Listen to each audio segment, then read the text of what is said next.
This pivot is personal and I'm bringing you along for the ride. A healthy lifestyle doesn't mean that I'm turning into the strictest person in North America. What it simply means is that I'm hoping to be able to change my traditional habits to be that of a much more healthier option. Healthy is not related to only the food choices that I make though. When I'm talking about healthy, I'm talking about healthy lifestyles holistically. So what type of regimen am I going to be consistent with as it relates to my skin, my oral hygiene, to my body? Let's get on a normal regimen, getting my nails done consistently, getting my toes done consistently, maintaining my hair as it needs to be. Anything else, making sure all of my medical appointments are taken care of, my teeth are clean. If I start to realize that I'm developing any type of like acne and stuff like that, then let's make sure we get a regimen to kind of combat that. I have bad allergies, let's take care of that. I have bad eczema, let's take care of that. Beyond that, I'm a mom and I need the balance. So sometimes that's also me making the decision to have girl time, to have personal time, to be intentional about spending time with my daughter so that I'm not burnt out, so that I don't get annoyed with the constant requirement of being a mom, and also making time for my marriage as well. Sounds like I got my work cut out for me, but here's where you guys come in. I'm documenting this process because I feel like you feel just like me. I feel like you've tried every which way to lose weight, to get on a routine, to make things happen for you. And time again, circumstances of your life change and that requires you to pivot. But this is a healthy lifestyle. We're not on a healthy kick. This isn't a health kick because here's what's really happening. We're going to jump into the food category because I want to get that out the way.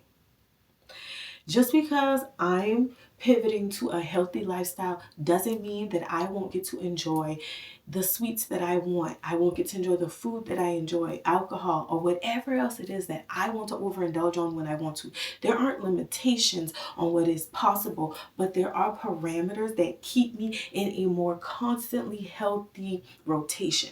What I want to naturally happen is that all of the unhealthy things will become less of an interest for me, and I will be so fixated on the things that are great for me that I will gravitate towards that. And so did you see that comparison there? Are you picking up what I'm putting down? Healthy is about what's good to me and what's good for me, and also maintaining a balance that makes sense. Now come here, let me show you how this pivot started. I started to develop a plan. It didn't make sense for me to jump into this major shift and pivot without a detailed plan. So I got on my dog chat GPT. I did some additional research to make sure what I wanted to do was something that would fit easily into my current lifestyle. And then I started to write out the plan in my planner and get to work. Sometimes the healthy lifestyle pivot is about food.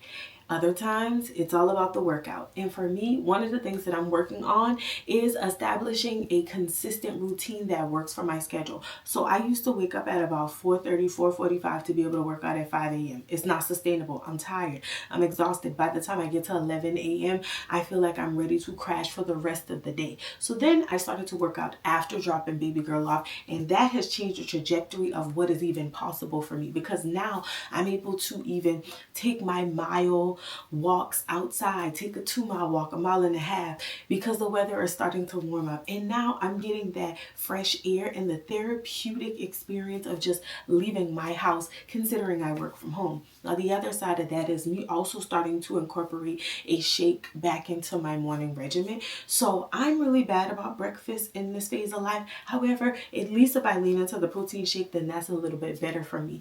The other thing is that I also want to be able to spend some time with God, and I'm able to do that. But the bigger thing for me is working out. And the way that I've made working out easy for me is I have a virtual trainer. So let me show you like the thought process around my workouts and how they either work for me or don't work for me. But a lot of this is mind over matter.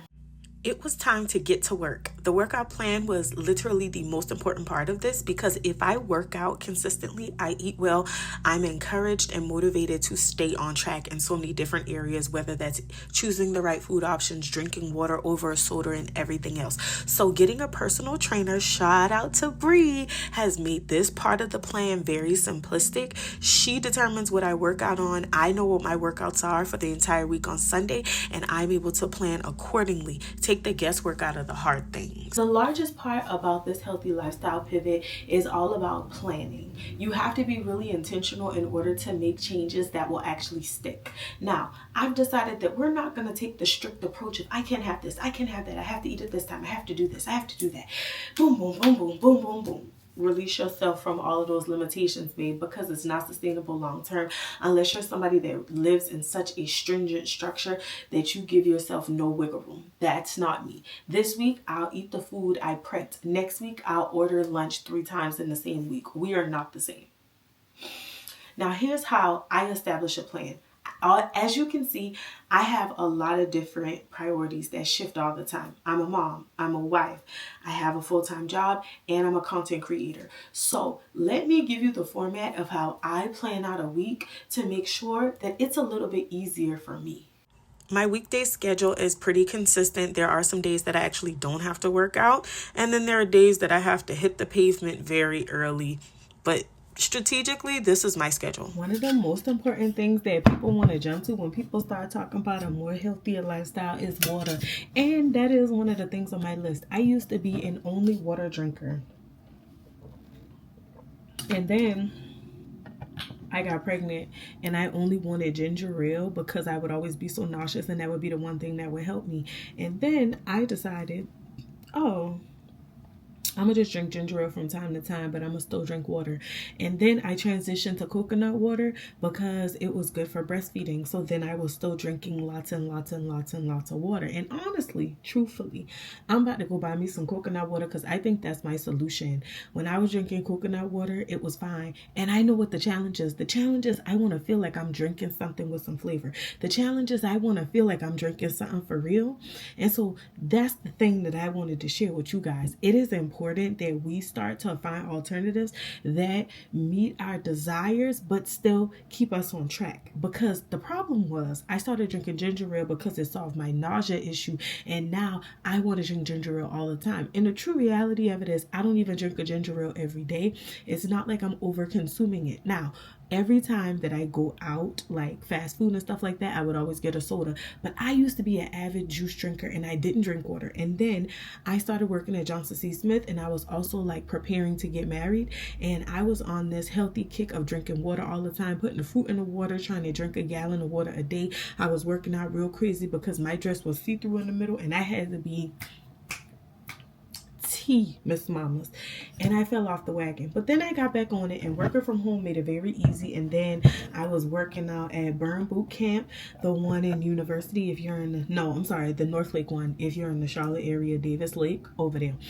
I did an amazing job of staying on track with that too, but it was easier because at work I was only going to get water because I didn't want to buy a soda every time I wanted something to drink. I just had my little jug and I was water. And then the way that them workouts go at Burn Boot Camp, you actually don't want nothing but water when you get home. So I would only consume soda and juice when I was drinking alcohol on the weekends and fast food and stuff like that. So now we fast forward to the fact that ginger ale has entered the chat, and honey, it got a tight hold on me, especially between Canada Dry and that Seagram's. Ooh. And so I want to be released from the shackles, and the Stanley Cup is helping because it's cute.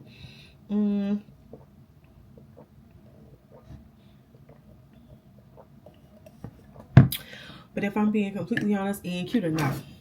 Now I have also tried the whole flavored water that's like soda. I like the white grape one. There's remnants of that in here because I had that in here previously, and so that's making me want to drink this a little bit more. But if you are somebody that has had trouble with maintaining consistency with water, what did you do to combat that? And I'm gonna be honest with you, putting them little pouches and powders in the drink, that junk really don't work for me because I get tired of the flavor and then I don't want to drink that neither. I know, which is why I'm saying maybe I need to go back to coconut water, because honestly, truthfully, coconut water is good for you in a lot of other areas. And I was 30 pounds lighter when I was drinking that coconut water. So what y'all think? Well, 20 pounds lighter when I was drinking that coconut water. Y'all think if I drink coconut water, I'm gonna lose weight? That's the goal, right?